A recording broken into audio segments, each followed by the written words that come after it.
What I'm going to talk about today is really how we can think about the demand side technologies that we have available, but I'm going to focus primarily on how we can actually integrate them into the operation of the grid in such a way that they actually are first-class participants in supporting reliability, supporting system security, and ultimately in supporting customer choice. In terms of customers' participation in our energy system, which has actually been the primary focus of what we've been talking about for the last 2 days. So very, very briefly, Reposit obviously is a devices company, and so there's been a lot of conversation in these sessions around ensuring that we're talking not just about the engaged consumers who are prepared to buy devices, and who are buying things like energy storage and solar and things like that, but also focusing on more vulnerable customers for who may not have the money to buy these devices, or who as renters may not have the option to actually buy these devices as well. And so while there will be a flavour here of talking about those who own solar and those who own storage, the other part of the equation that we really need to take into account will also be covered here in terms of how we can actually integrate those two sets of consumers, those who are willing to spend money and willing to buy devices, but those who are vulnerable and potentially who can't as well. So I always like to go back to the beginning, and I'll make it a relatively short and swift journey sort of through the last 20 years of our electricity system. But we ultimately developed the electricity system we have in the market that we have as a way to ensure that customers, both residential and industrial customers, had access to the energy that they needed. And so when we started out, we had a really, really simple system structure in terms of how the model worked. The energy all came from large centralised generation. It was sold through the market.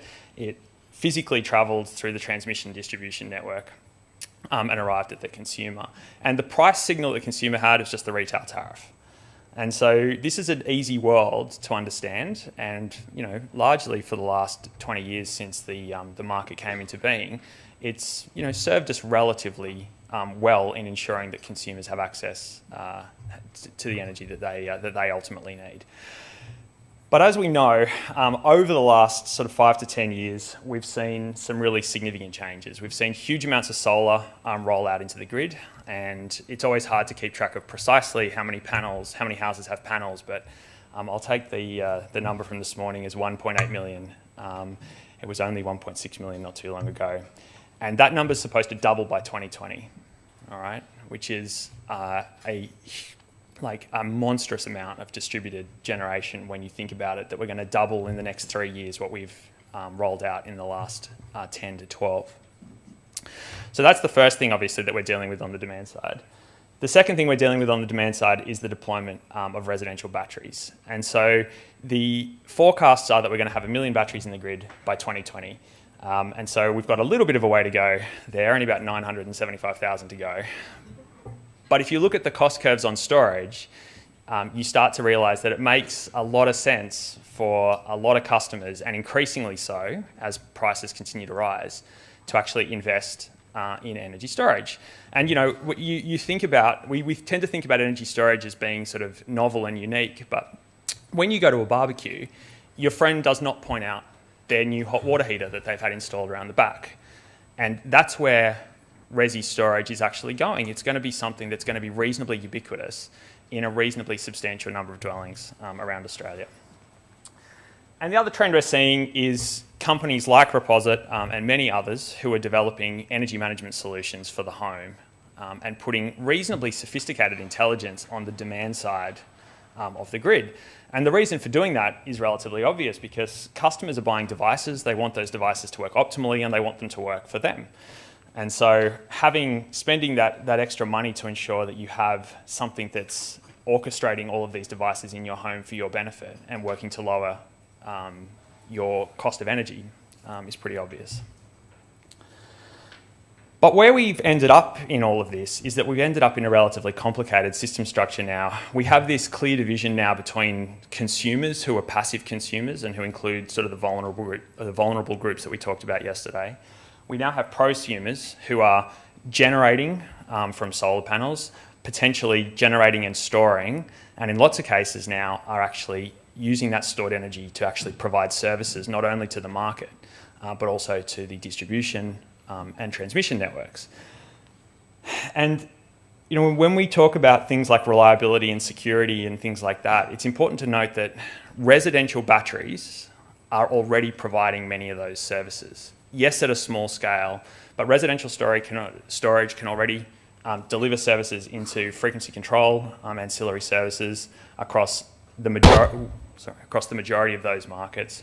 You can sell services back into networks to provide voltage control, to manage demand constraints and to manage thermal issues on networks.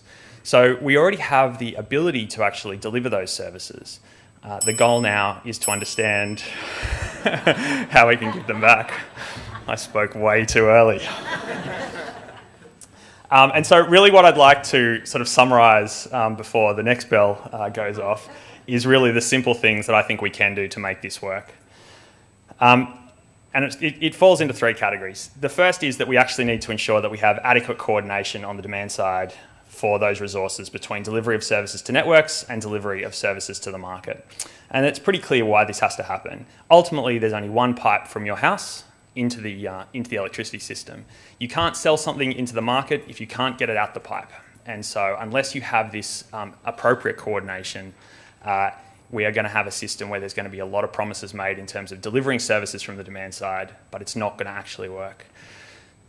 The simple and the first approach we should pursue, networks should simply publish their constraints to the node.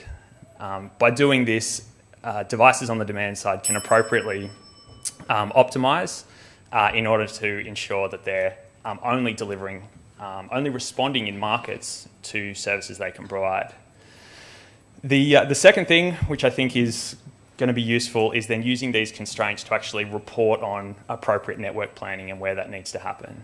And the third thing that actually comes out of this is simply that we can actually create new markets from this awareness and from this coordination. And we can start to access things like peer-to-peer trading, which was encouragingly talked about yesterday. And hopefully that will get us to this kind of model where we can actually do some really, really interesting things on the demand side, but we can ultimately ensure that the demand side participates fully in the operation of the market. Thanks very much.